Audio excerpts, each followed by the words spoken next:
What's going on, y'all? Welcome to MMA Bros. I'm Nate, I'm Elijah. and today we'll be discussing our top 15 greatest MMA fighters of all time. And before we even get to the list, we want to start and give some mention to he barely wasn't on the list, and that is Fedor Emelianenko. And the only reason why we're doing this is because he's one of those fighters. It's like you just cannot ignore what he did just for MMA in general. There's plenty of guys. We got Royce Gracie. We got Kevin Randleman, Mark Coleman. We got a lot of guys that didn't make this list, but they're still notable, and we do respect what they got. But Fedor, on the other hand, he's by far the greatest MMA fighter to never be in the UFC. Yeah, for sure. By a mile.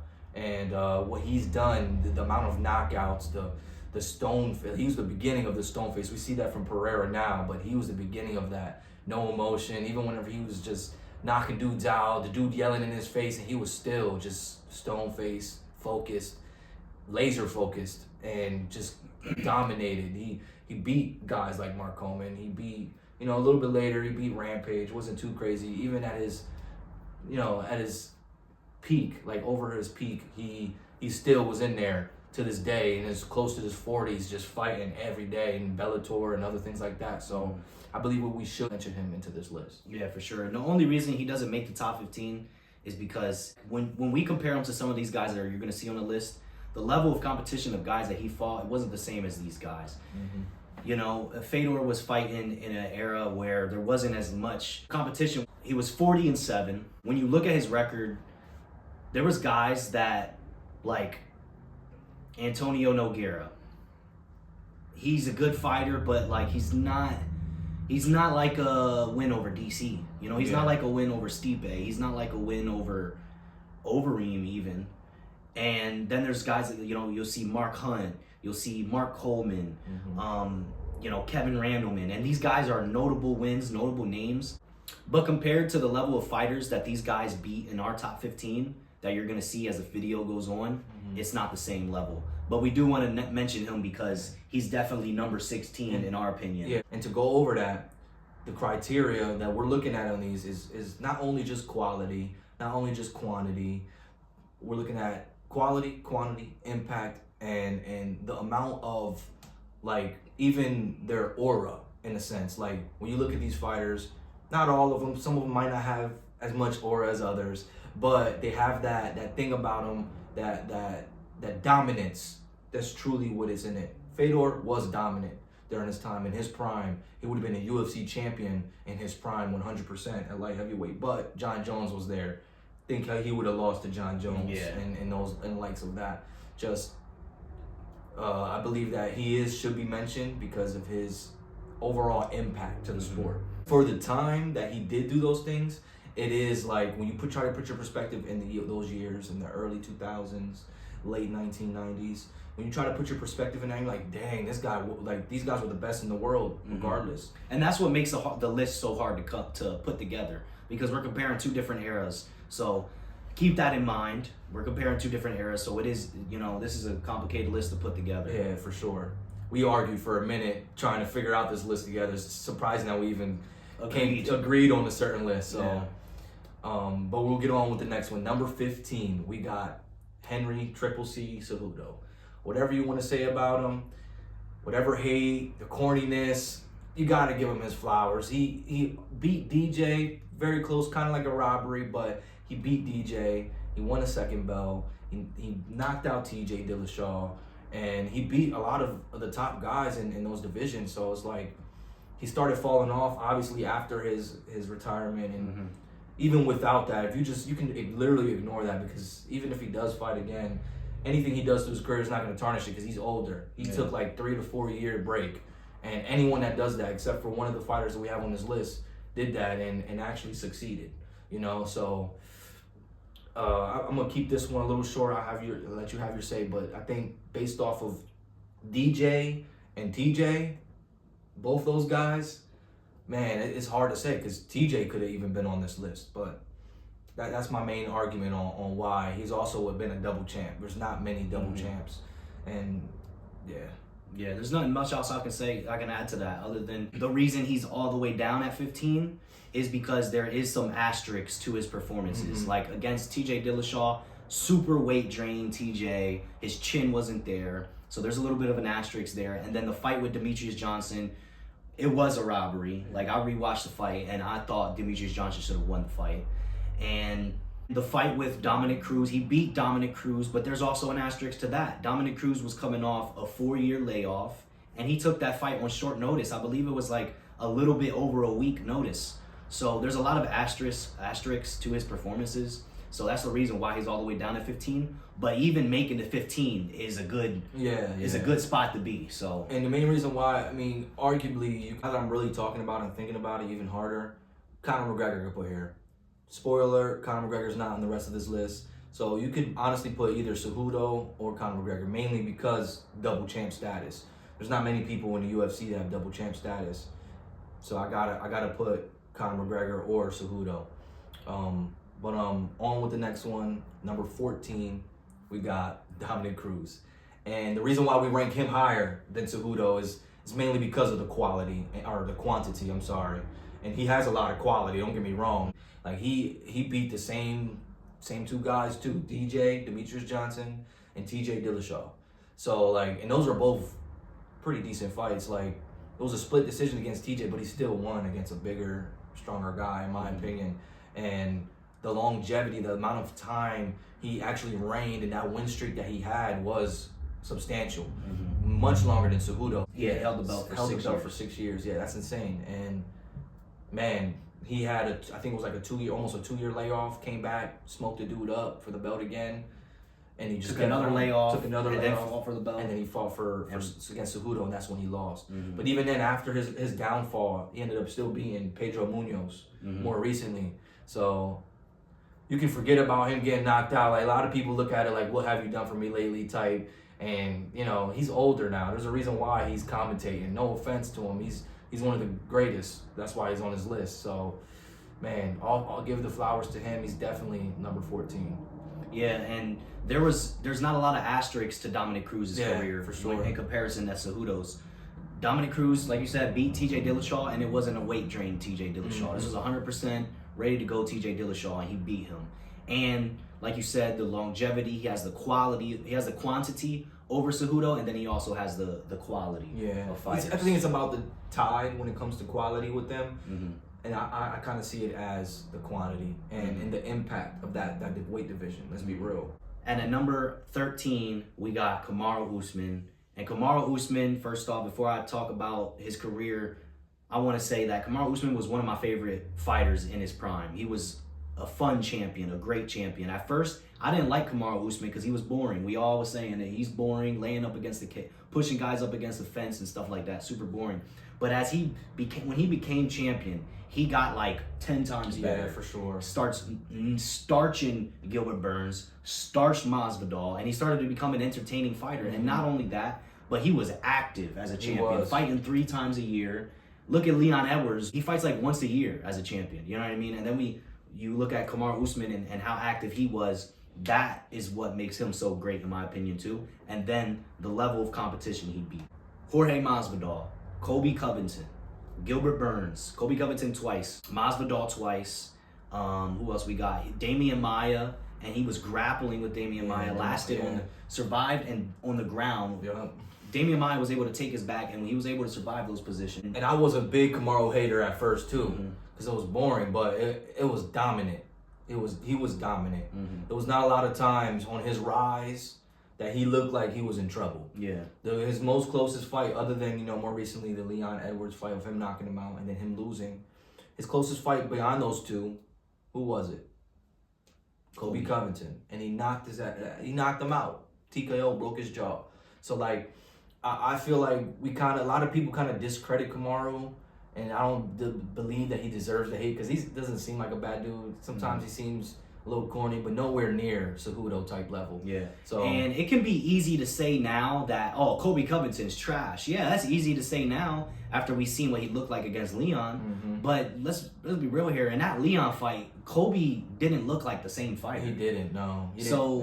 I don't think that's fair to say that, Colby's not even that good. Because in that Leon fight, Colby just didn't look like the same fighter. Yeah. The number 12 could be argued. You could honestly put this guy probably a little bit lower too, just based on your perspective of things. But number 12, I gotta go with Israel Adesanya. And Israel Adesanya, if you're a big UFC fan or even a casual, you know about him. You know, so he's the style bender. He knows how to go in there and put on a show. And the only reason why he's so low and not as high as he should be is because of the boring fights that he's had. And it's nothing wrong with it, because it's usually the boring fights are against some of the most dangerous killers, like Yoel Romero, you know, Cannonier. But he dominated them. We can't really deny, like, the points scored, the amount of strikes over how many strikes his opponent threw. He just completely dominated them, and not in a very entertaining fashion. But he showed that there is levels to this, and when he's on the defensive, on the back foot, he really shows that he can still go in there and throw offense. We've seen what he did to him recently, and Alex Pereira was kind of mauling him, to be very honest, until boom, and then there's Alex Pereira asleep on the floor.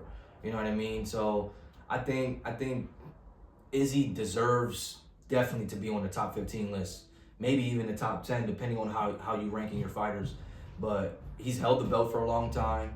He took over the spot of Anderson Silva. What better person to do it? I mean, beyond his outside the ring antics and different things like that, of his personality, fighting-wise, what other better person to take the mantle of middleweight champion during the time he has? He held it for a long time. Yeah, I think Israel Adesanya is number 12. And the reason I don't put him like in the top 10 is because there's a lot of, in my opinion, there's a lot of asterisks to his career. Same thing with Cejudo. There's been 2 or 3 fights where the fight I thought should have went the other way. Like the rematch with Robert Whittaker. Very close fight, but I thought Whittaker won that. Then you got the fight with Yoel Romero. Super boring fight. One of the most boring fights of all time. And I did think Yoel Romero should have won that. But, you know, because it was such a boring fight, I really don't care too much. I don't hold too much stock into that, because it was such a slow-paced, boring fight. Wasn't much going on. But Yoel, in my opinion, should have won that fight. Yeah, but back to the Yoel fight. Yoel, just to give y'all some ideas of what happened in that fight, Yoel was landing bigger shots. He was trying to be more aggressive. But Izzy was just tagging him from the outside. You know, just scoring points. So, like, if you go based off of boxing rules, Izzy won that clearly. But if you go based off of UFC rules, Yoel should have won that, just because of the damaging shots. Izzy looked like more like he was on the defensive, on the back foot, and Yoel was the one putting the pressure. Yeah. Now, granted, there wasn't a lot of damage being landed, but the more powerful strikes was coming from Yoel Romero. Yeah. All Izzy was landing was little leg kick here and there, and that's the problem with putting Izzy like so high. I can't put him too high, because a lot of his wins, he's winning via 2 leg kicks in each round. You know what I mean? And he's not really separating himself that much. Whenever he was on the come up as a contender, he looked amazing, knocking dudes out, spinning heel. I don't think he did too many spinning heel kicks, but question mark kicks, all different types of flashy kicks and flashy moves. And then once he became champion, it was a completely different style. It's like the opposite of what happened with Kamaru. When Kamaru became champ, he turned that fire in him and wanted to prove to everybody what he was. Izzy didn't need to prove to everybody who he was, because everybody believed who he was already. So he kind of got comfortable. I believe that's probably what happened. And he got more defensive for sure, because he didn't have to go fight for the title. All he had to do was defend it. But there's people that have to fight for that title every day. And that's the only thing that I don't like about Izzy. It's like he needs to have that fire. Maybe now he doesn't have the belt. It brings that back, just like with Pereira. You know, Pereira was on there and he got the knockout, and then he lost to Dricus now. So maybe that little spark get him back, and we're gonna see the Izzy. Izzy could get higher on this list if he goes out, knocks out Dricus, and keeps defending the belt for a while. So, but he's getting older, so we'll see about that. And then at number 11, we got Stipe Miocic, and Stipe is probably, in my opinion, I think he's the greatest heavyweight of all time. Yeah. And because of that, you might be thinking, where's DC? He's on this list. But I feel like, arguably, you could flip Stipe and DC. They're super close in this list. But the reason I say you could flip them is only because Stipe did beat DC twice. And Stipe is known as the greatest heavyweight. Yeah. And DC isn't really, he's not known as the greatest heavyweight or light heavyweight. But we're not going to get too much into that. I want to talk more about Stipe. Stipe has wins over Francis Ngannou, DC twice, Junior Dos Santos. He has wins over the best of the heavyweights. Way better wins than Fedor Emelianenko. Yeah. So he held the belt, defended it 3 times, I believe. Yeah. He defended the belt at heavyweight 3 times, which at heavyweight is hard to defend a belt 3 times because anything can happen at heavyweight. Which I think that's the record right now. Yeah. Is Stipe. He has the record for the most title defenses. So, yeah, number 11, I got to go with Stipe. Yeah, and I totally agree with that too. I mean, he was knocking out so many dudes. And the way he look at him, the way you go back, you're like, dang, he really knocked him out. He got wins over guys like Mark Hunt, Alistar, Werdum. He knocked Werdum out for the belt, I believe.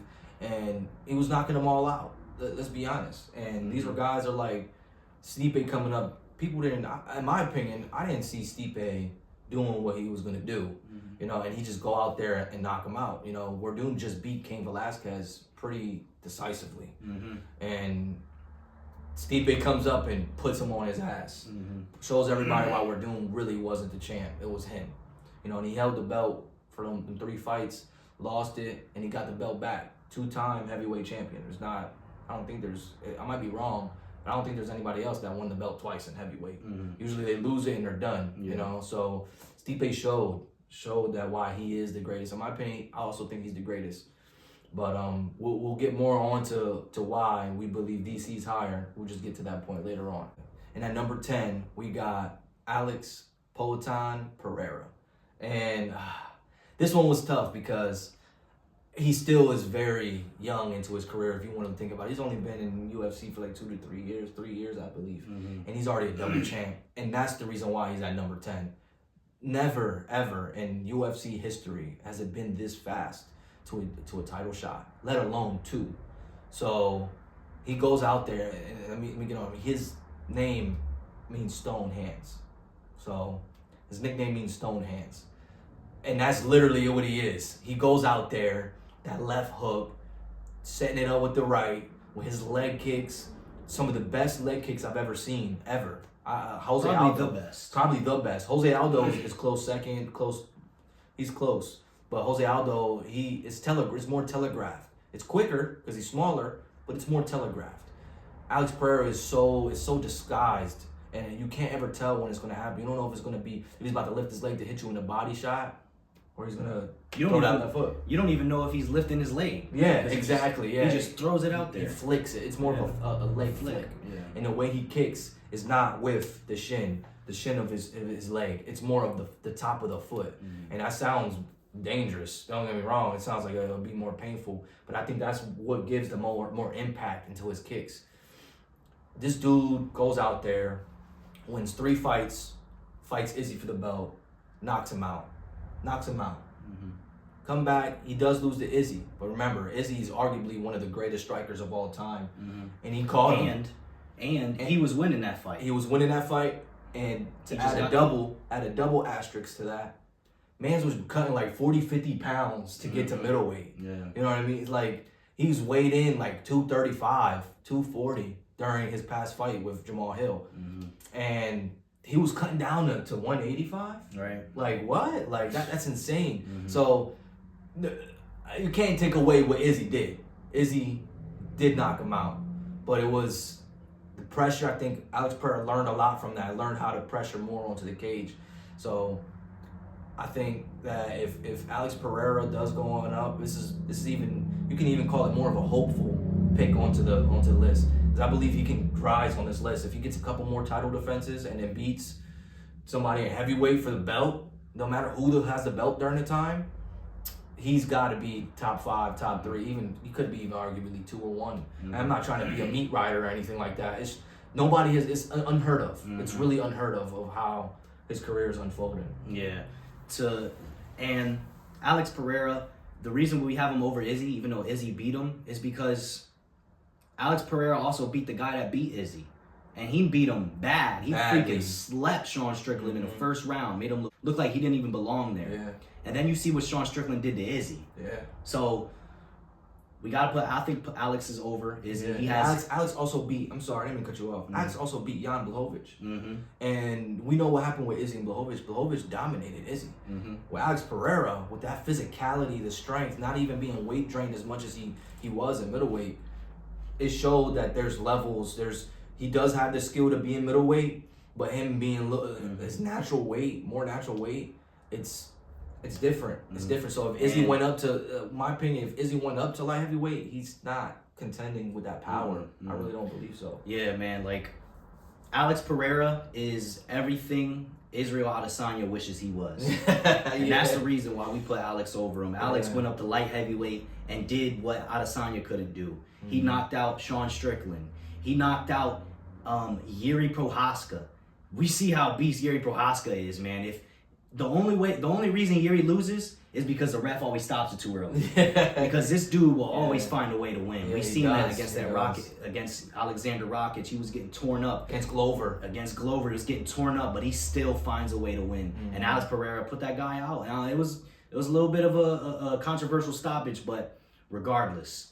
And he was able to do everything that Izzy wasn't able to do. For sure. Beat such high quality fighters, Sean Strickland, Israel Adesanya, Jan Blachowicz, and Yuri Prohaska, 2 weight class champ. He defended the light heavyweight belt, and no one's defended the light heavyweight belt in 4 years. Like 4 years or something 4 years, like that. Yeah. So yeah, we're going with Alex Pereira, man. All he needs is, if he's able to defend the title against Magomed Ankalaev, and then he goes up and knocks out Tom Aspinall, he's arguably top 3. Yeah, he could be for sure. I agree.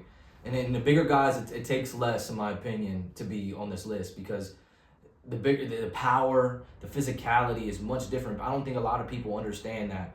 The smaller guys do have more overall skill when it comes down to it. But once power and physicality is more into the fights, it's a lot different. MMA is even more unpredictable. But the way Alex Pereira is doing it is making it seem like it's not. Especially with Jamal Hill, so many people were on Jamal Hill's side, and I was going with his confidence, because I believe that Jamal Hill could do it, but just the skill wise, from middleweight going up to light heavyweight, Pereira got it, man. Yeah, and it was just even more amazing the way that he just smoked Jamal Hill. Yeah, I didn't see that happening. I could have see it happening, but not the way he did it immediately into the Jamal Hill's round. never been knocked out. Never been knocked out. It was his first time knocked down even. So the fact that the first punch that he landed clean put his lights out. I think Alex Pereira. That's a bad dude, bro. Yeah, he's a bad dude. I think Alex Pereira is the best striker in the UFC right now. Same. And now we got number 9, Daniel Cormier. So we were talking about him and Stipe, and the only reason why we got him, he's only 2 spots higher, and we got him over Pereira too, is because he's also a double champ. He's won light heavyweight. He didn't hold him simultaneously. Neither has Pereira, but he's a double champ. He won 2 different belts, 2 different weight classes, and the dominance of DC was scary. When I was a little bit younger, when he was coming up, before he even came into the UFC, and I would see how he'd be taken down. He'd take him out big ass. He's only like 5'8", taking down 6 foot, 260 pound guys and just mauling them. Like, he was the Khabib before Khabib. Now, before you guys go Googling Daniel Cormier's height, it's not true. Search up Daniel Cormier standing next to Khabib, and you'll see he's about 2 inches shorter than Khabib Nurmagomedov. He's not no 5'11", 5'10", whatever they say. He's more like 5'9". He's like 5'8", 5'9". Yeah, he's like 5'9". I give him 5. He's like 5'9". 5'9", yeah. He's not that tall. They kind of exaggerate, and you can tell when he's standing next to Stipe. Stipe's only like 6'2", 6'3", and Daniel Cormier, if he was 5'11", he wouldn't look that short compared to him. But back to what we were saying, DC, the dominance, the amount, like, he would, granted, he's a light heavyweight, but have you ever seen somebody slam someone like he did to Henderson, Dan Henderson? That was probably one of the craziest slams to this day. Granted, there's some slam KOs you can put above that, but other than that, like, just a regular slam, like, he just gripped him up by his leg and threw him over his shoulder, quite literally had him like 8 feet in the air, 7 feet in the air. That's exaggeration, but still, like, he had him high up and landed right on his back. So his only losses is John Jones and Stipe. Only losses. And that's insane. The greatest heavyweight and the greatest of all time. So you can arguably even put him higher on this list, to be very real. But I put DC here because I feel like the longevity of some of these other guys and some of the other quality wins these guys have are above him. Mm-hmm. And like I said, you could put Stipe and swap DC, but the reason we don't have Stipe over DC is because DC, we're talking GOAT of your entire career, right? Mm-hmm. Stipe is the heavyweight GOAT. DC, in our opinion, is a higher than just a tad higher than Stipe in the overall GOAT, because he was able to go down to light heavyweight and beat the light heavyweights and become champion there. Light heavyweights have proven to be more skilled than heavyweights, and he was able to transfer his heavyweight skill down to light heavyweight. Yeah. And the fights against Stipe, he was about 40 years old. DC was getting up there in age. DC still looked good in those fights. I don't want to say that he was completely out of his prime, but he was getting there. So it's not really an asterisk because DC did look good in those fights, but it kind of is because he was 40 years old. Yeah. And Stipe was 36. Yeah, 37. You can tell in his stomach. Like, I'm not trying to say physique wise because you can complain or talk about the physique or whatever, but it looked like he was visibly chubbier. It looked like he had more fat on him than he did in those previous fights with other people. Like, DC beat people when you go back to his prime, he beat people like Anthony Johnson. Submitted him twice. Anthony Johnson is probably one of the most dangerous guys in the UFC. Like, a fight that I would have loved to seen was Anthony Johnson versus Alex Pereira. That would be a banger fight. Yeah, that'd be insane. You know what I mean? And back to Alex Pereira, I know we're jumping around a little bit, but the 11, 10, and 9 spot we got, you can arguably flip these around because Alex Pereira hasn't done enough. I feel like he can be put over DC, but some people can think otherwise because of the amount of sheer terror this guy brings to the UFC. It's insane. A lot of these fighters are scared to fight him, to be very honest with you. I don't think Ankalaev is going to want to fight him short notice because that's what he was calling out for. Ankalaev got to make sure that the sun and the stars and everything's aligned to make sure. That's what these Dagestanis do. They have to make sure they're the most top peak performance. No, that doesn't show that you're a true champion. A true champion shows up like Alex Volkanovski. Even though he got slept, but hey, still. You know what? We don't have to show up like Volkanovski, but at least don't be a bitch. You know what I mean? Is what we're saying. Don't be a coward. Like, if you're a champion, you want to be champion, you want to be the best in the world, you fight whoever, whenever. Yeah. Now, Volk is a little bit different because I wouldn't even have took that fight if I was Volk. Yeah. But regardless, DC, he's at number 9 because of what he was able to do in the heavyweight and the light heavyweight. For sure. And at number 8, Max Bless Holloway, number 8 GOATs of all time. And a lot of people might be surprised. Holloway at number 8? Yeah. The reason why is because he's proven that he was the second best 100%. He was the second best. There was no ifs, ands, or buts. The second best, right behind Volkanovski. And Volk, he's on this list too. Max Holloway has wins over Jose Aldo, Brian Ortega, Korean Zombie, Calvin Kattar, dominated Calvin Kattar, clearly won a striking match with Yair Rodriguez, barely any grappling involved, dominated Justin Gaethje, moved up to lightweight and just completely dominated Justin Gaethje. Yeah. Holloway has proven that, yes, he's not the champion currently at this moment, but he's held the belt before. And the only person that's better than him is Volkanovski. And even then, I think if this Max Holloway versus feather or lightweight Volk, I think Holloway beats him. I truly do. Because the power difference, like he brought his speed up. He looks fielded. He looks more like a natural weight class. Like when you look at him, his pictures between lightweight and featherweight, it's like night and day. It's like I'd rather look like the guy in featherweight. You know what I mean? Or lightweight. Sorry. And he just, maybe it's because it's more recency bias. But this is Justin Gaethje we're talking about. One of the baddest dudes on the planet right now too. What else can I say, man? He beat him all 5 rounds. And not only just beat him all 5 rounds, 10 seconds left, he gave Gaethje a chance and still slept him. Like, Holloway's that dude, and he will be that dude. It's like almost like the Pereira spot. Like, it's almost hopeful that he gets higher because I think that he could be higher on this list. I think that he deserves his flowers too. I mean, he decisively beat Jose Aldo twice. Yeah, twice. Yep. You know, and there's some. I think he knocked out Aldo. He knocked out Aldo. Yeah, he knocked him out. Holloway has just proven that he's one of the best in the world right now. He is, and I don't think it's too recency bias. I don't think so, because of the people and the quality of fighters that he's beating. That's why we have him so high, because nobody other than Volkanovski himself, nobody has a resume like Max Holloway other than Volkanovski. And so that's the reason why we have Holloway at the number 8 spot. And then number 7, as we were just talking about, Volkanovski. And the only reason why we got him above Holloway, because you could flip him around, but Volkanovski's beaten Holloway 3 times. 3. So the first 2 were really close. The third one was pretty much not a manslaughter, but it was dominant, very dominant. Made Holloway didn't look like he didn't really belong in there. I don't want to say that because we were just hyping up Holloway. It was different. We don't ever normally see Holloway in them type of fights where he's losing like that. You know, the only other one I could think of was Poirier, because Poirier was landing harder shots, but at the end, Holloway was still rallying back and putting on the clinic. And we even talked about this in our prediction video for UFC 300. Holloway was chubby. He didn't fully build himself into the division. Yeah. So, and then another thing, Volkanovski beat another top 15 GOAT 3 times. He beat another top 15 GOAT, Jose Aldo. Everybody that Max Holloway beat, Volkanovski beat too.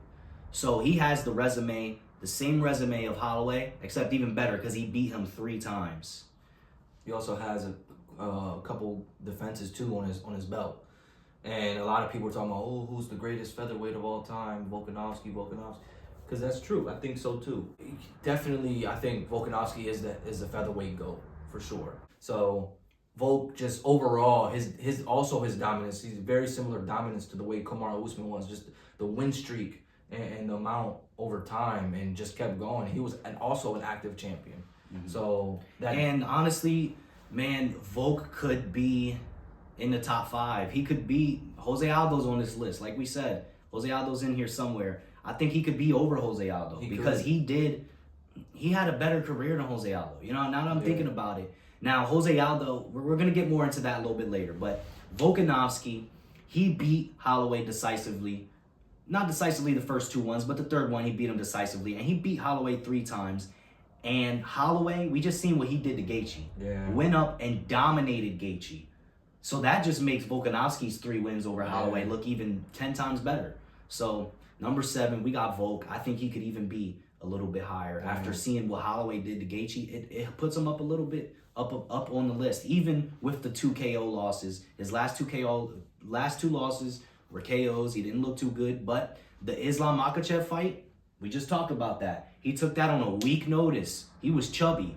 Volk he looked decent, and he didn't look decent at all in the fight.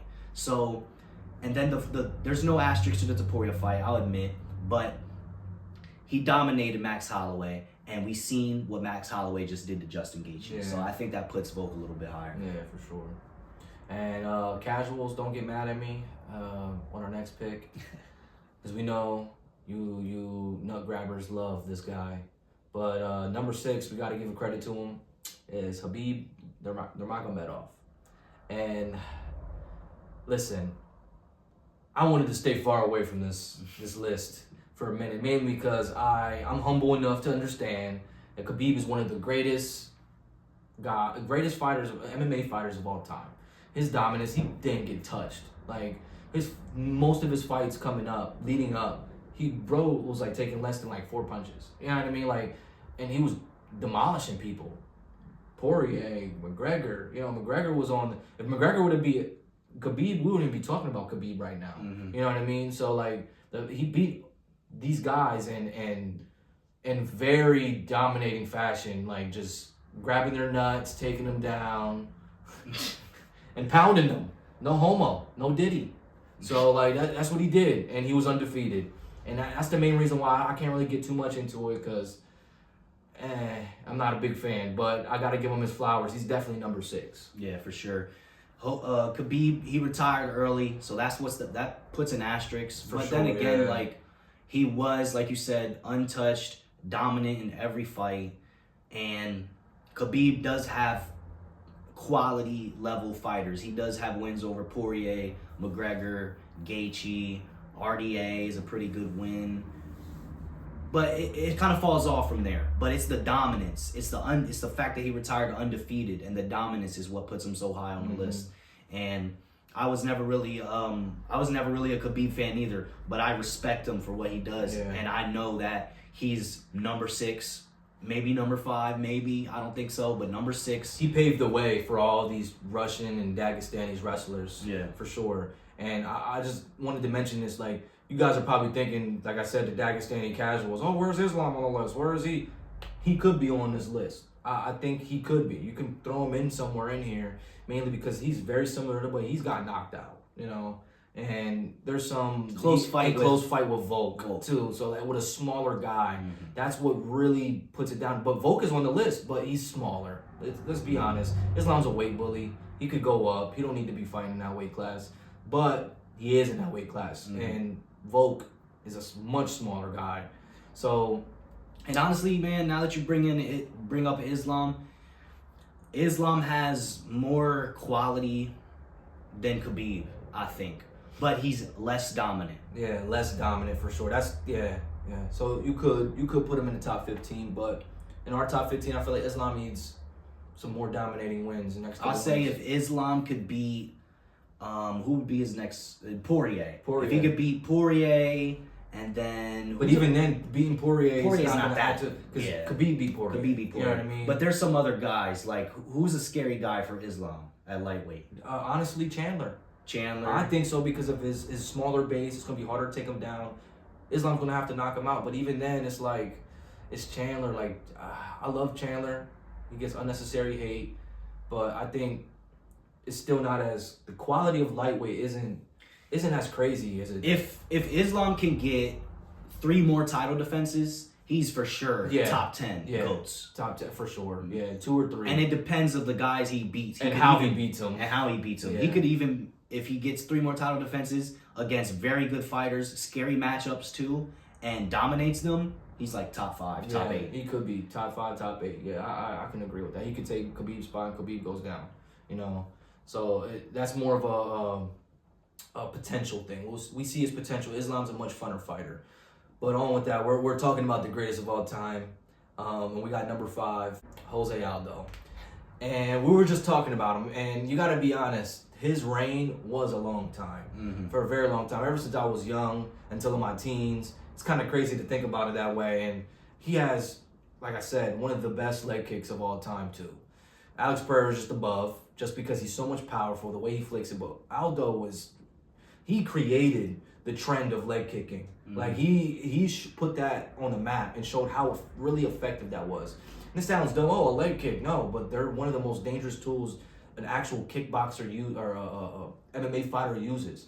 So if you're able to set up a good leg kick, and that literally sets up the rest of your strikes. And if you're a wrestler and you use leg kicks too, I think that's a dangerous combo. I don't think a lot of wrestlers use leg kicks. But if they did, that will literally weaken their legs and just be easier to scoop up. Like, there's so many opportunities, like a good jab. That's what a good leg kick is. Like, if you have a good jab, that can set up a lot of good things. Same thing with a leg kick. So, Jose Aldo's reign, and he beat the top of the top. Everybody he fought was a contender. No, his only losses were to the best in the world, like Volk, like Holloway. You know what I mean? Like, McGregor knocked him out. Like, still. Like, granted, McGregor, you can see now how big he is. Weight bully. Jose Aldo's more naturally that weight class. But that doesn't excuse of that knockout. But at the same time, Jose Aldo, it's his reign. It was his reign in that division. He showed that he was that guy, and nobody was close to him until he finally moved up to featherweight. He moved up to featherweight. That's when he started losing, to be very honest with you. Like, so that's my whole take on Aldo. Mainly because he looks like my grandpa. There's no bias about that. But dude did his dues. And in the quantity, his was more quantity. He had quality, don't get me wrong. But the amount of time he spent holding that belt, is can't be go unnoticed. Yeah, and I'm not gonna lie, when you make lists like these, there's gonna be some biasness into it. I can't lie. But we are trying to make the most unbiased list that we can. And we have Jose Aldo at number 5, not only because of his reign as a champion, but even his longevity after he was out of his prime. He did in the bantamweight division against Chito Vera, dominated. Rob Font, dominated Chito Vera, dominated Rob Font. Who else was it? Pedro Munoz. Even out of his prime, he's beating the best of the best. So his longevity, the quality of wins, and the quantity of his wins is what puts him so high on the list. Even later on, he's coming up a fight now. He's still fighting. If he's able to beat Jonathan Martinez, shit, man, I might put him over whoever's at the number 4 spot. Yeah, we were kids when this guy started fighting, and he's still there. Same thing with Oliveira. We were young. You know what I mean? Like 13, 12, you know what I mean? We were young. So, like, these guys are still going, and they're beasts. They should be recognized. Like, you're in a sport where you revolutionized it, and after it was revolutionized and evolved, he's still there with the top guys. So, Jose Aldo. And he's still there with the top guys on his way to a title fight. Yeah. He lost to Merab. Merab is the uncrowned champion of the bantamweight division. Let's be real here. Sean O'Malley might knock Merab out, but hey, I'm picking Merab over Sean O'Malley. I think Merab can get it done. Merab is a scary dude, and the fact that Jose Aldo didn't get taken down not once against Merab, and then he retired after that, man, that shows how good Jose Aldo is. So number 5, we got Jose Aldo, rightfully so. Number 4, and one of my favorite fighters of all time, to be honest. These last 3 are some of my favorite fighters of all time. Most of these fighters are my favorite fighters of all time, but I gotta go with Anderson Silva, and we're going with Anderson Silva. And the same thing with him, he evolved MMA. Regardless of what anybody believes, his losses recently, getting knocked out by Weidman, or things like that doesn't matter of what happened in his prime and what he was doing and the amount of longevity. He still is up there with the most title defenses in the UFC history.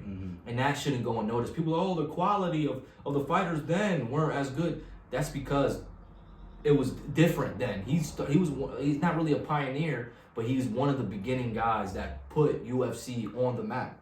And MMA in general. Like, now there's so many more MMA fans because of Anderson Silva. His striking, during the time of his reign, he was the best. You can look at all the best strikers during his reign. He was the number 1 striker in every weight division.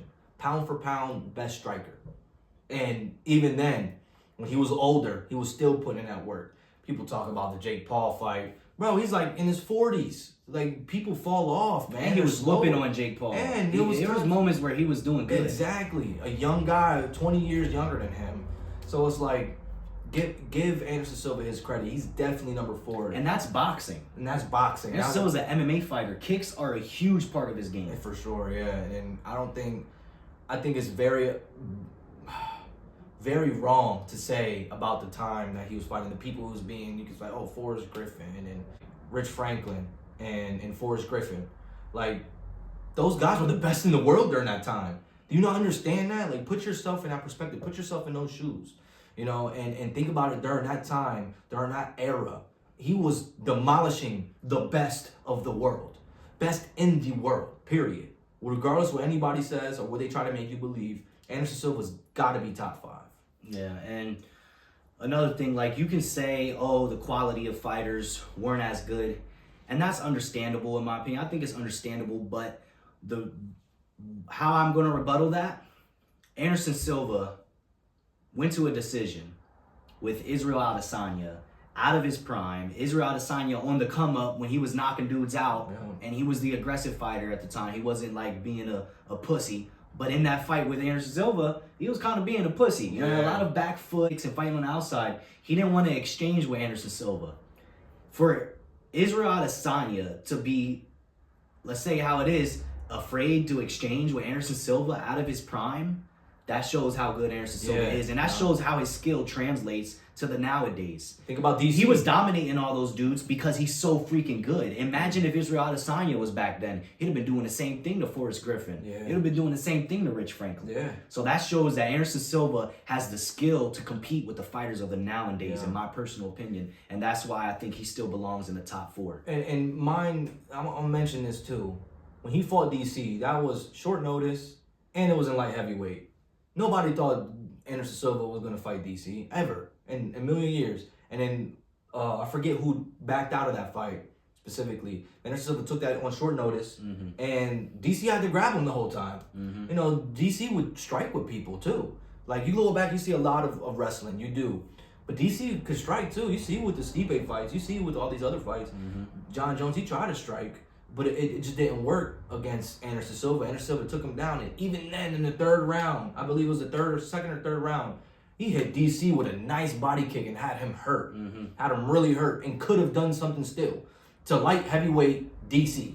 Like, really wrap your head around. Prime DC, exactly. So, like, even then, man, like, Anderson Silva shows that on any given day, he could knock somebody out on any moment.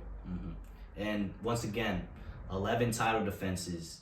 I don't remember how long. The longest, it was like 2,500 some days. I don't know the exact number. Yeah. But he's held the belt for that many days. So nobody is beating that record, and it's probably not going to be that record for a long time. Probably never. Yeah. I don't think ever. So that is the reason why we got to put him at number 4. What you started? Number 3, Demetrius Mighty Mouse Johnson, another one of my favorite fighters of all time.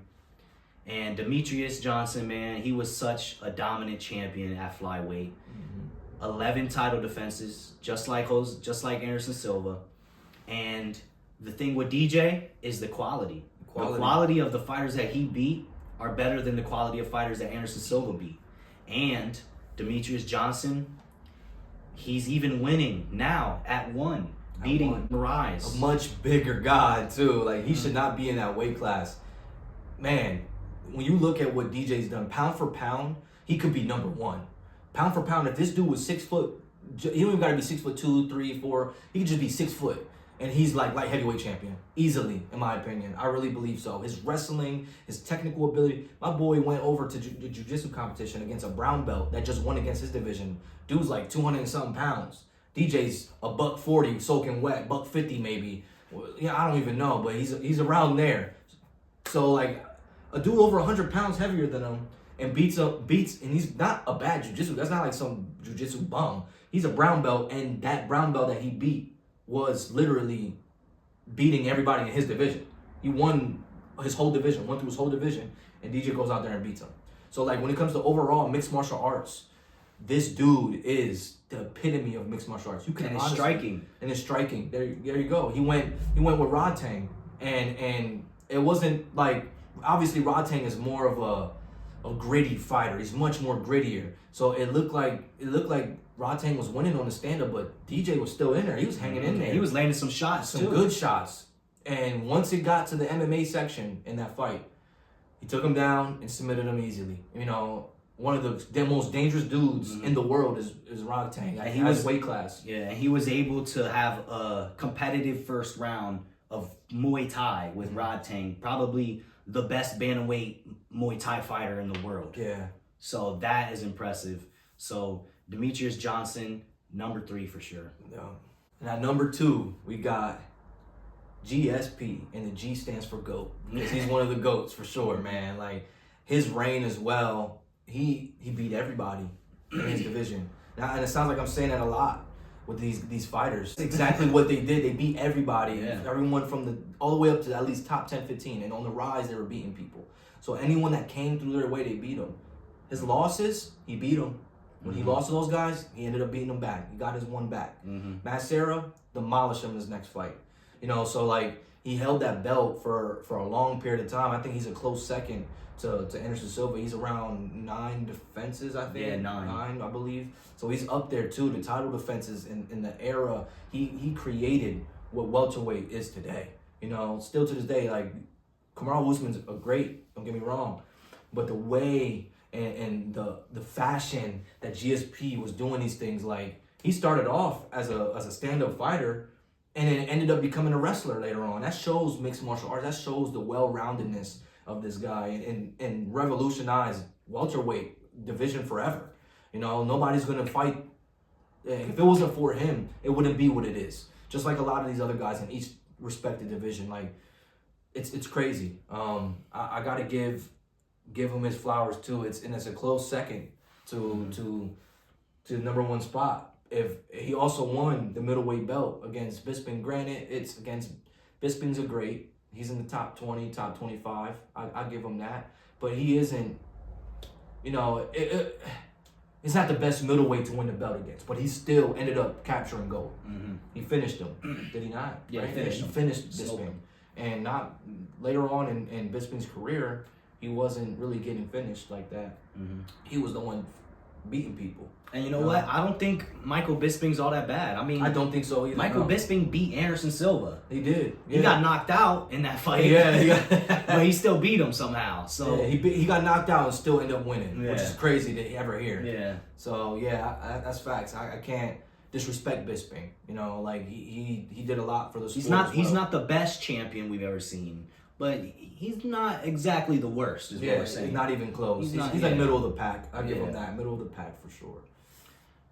And another thing with GSP, never tested positive for PEDs. Yeah, never. Never tested positive. Unlike somebody at number one, but we're not going to get into that. But GSP, man, he's the GOAT. Number 2, we're going to put him right behind number 1, who is John Bones Jones. And John Jones, man, I'll admit, he knows himself.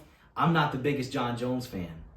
But I accept and understand that he's the number 1 GOAT, regardless of the PEDs. And the reason I say regardless of the PEDs is because let's be real here. GSP never tested positive, but he probably was. He probably was, yeah. Like, you know what I mean? He just knew how to pass a drug test. Yeah. Like, a lot of these guys did. Mm-hmm. And there was ways around it. Maybe even people complain about, this guy gotta be on PED. He probably was too. I like to think that he was natural. A dude like that can be natural. But it's hard to believe. So it's like, during the time of all these fighters, there was a lot, you could say conspiracy if you want, of a lot of these guys testing positive. So you can't really say, he's tested positive. Yeah, he did, but a lot of these guys were most likely. Yeah, like, I feel like the PED argument is kind of dumb because all them dudes was on steroids. So it's like, it's not like maybe John Jones got the best of the best steroids, and maybe that's why. I might be quoting wrong, but Chael Sonnen even said he was on shit too. He said everybody was on the shit, everybody. So like, and I think he was even. I might be wrong on this, but I think he's also said I gotta backtrack now after this. If I'll take this back if this is wrong. But he even said he was on it when he fought John Jones, and Chael Sonnen's not a natural light heavyweight, but demolished Chael. Choked out Lyoto and put him to sleep. Like, that's crazy, bro. Like, he beat the best of the best. He knocked out DC. People, it's a no contest, whatever, but the amount of, not really trying to argue here, but the amount of picograms now, if that was in his system now and he fought DC and knocked him out, that wouldn't be considered failing a drug test. But look, here's the thing that I do have to say about that. I personally believe they changed that rule on purpose to make John Jones. John Jones is coming back to fight Cyril Gane, and all of a sudden they changed that rule. You know what I mean? I don't think it's a coincidence. I think they did it on purpose. I won't deny that. So we could say, but if John Jones, if they had that rule changed before, then John Jones wouldn't test positive. I think they did that on purpose. Yeah. Overall, John Jones is the closest we can get to a 6'3" DJ. That's why we got him at number 1. Mm-hmm. DJ still, there's no man like him. But if there was anyone close that we can think of that we can bring to, it would probably be John Jones. Maybe not personality-wise, but fighting-wise, skill.